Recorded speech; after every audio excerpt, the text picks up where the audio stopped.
This video was made possible by EA Game Changers.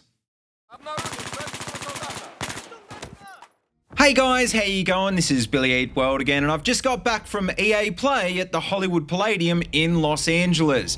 And as you can see, I managed to land a pretty decent seat to check out firsthand the new Battlefield 5 multiplayer trailer, which is already starting to generate a little bit of controversy online as usual because it was much more of a standard, heavily scripted sort of deal.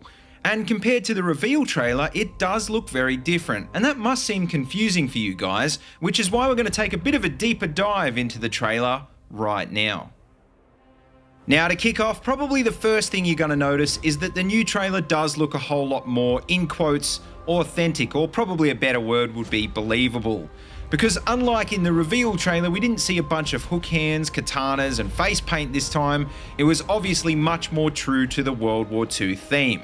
And I just want to really highlight this point because I think the community as a whole just didn't really get that the reveal trailer was a showcase of gameplay features.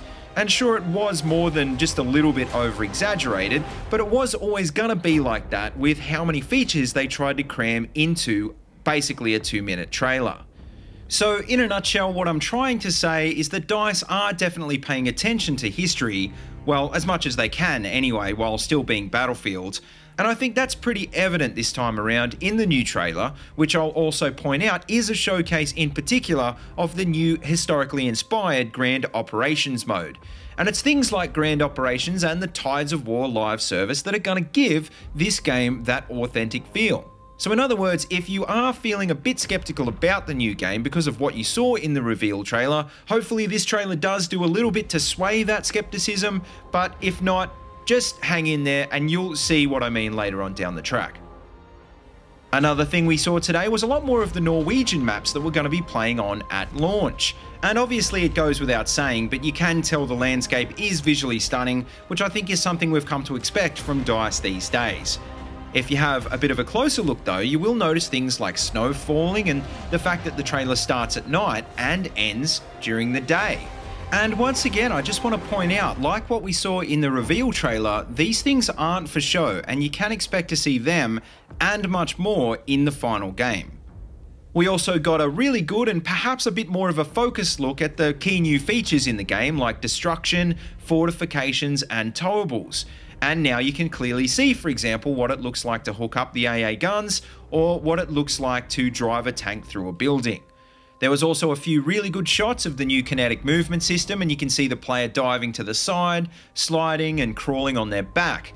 And also it was only quick and you might have missed it, but there was also a good shot of a player climbing up through a window, which if you didn't already know is actually something you can do in game now. But anyway, to finish up, just a couple of other interesting points that I know I'm pretty excited about. For example, did you guys see the reflex sight? Which is obviously something people are going to jump on for historical inaccuracy without doing their research first. But anyway, let's not go there in this video. Also, we got a really good close-up of the fortifications tool and some of the new weapons that we're going to get to use in-game. The Sturmgewehr, the Irma machine pistol, the MG34, and what I think was probably a Kar 98K. We also saw a bunch more vehicles that weren't so obvious in the last trailer, like for example, I think I spotted a Spitfire getting chased by a BF-109. And also you can see again in the opening few shots, the C-47 transport planes we saw at the very end of the reveal trailer. We can also see what kind of looks like that Churchill gun carrier from the reveal trailer crashing through yet another building in this one. And finally, I think most importantly for me, we got to see a bunch of cool German vehicles, like a 251 half-track and a Panzer IV, which I can tell you I'm super keen to try out in-game. So anyway guys, that just about wraps up this video, but as for my final thoughts, well, in general, I actually really did like the trailer. And I'm really hoping that now you guys can also see what direction DICE are taking with Battlefield 5 and how you probably don't need to worry so much about it. But anyway, as always, don't forget to like, comment, and subscribe, and please feel free to check out the links in the description below if you want to see any more of my videos.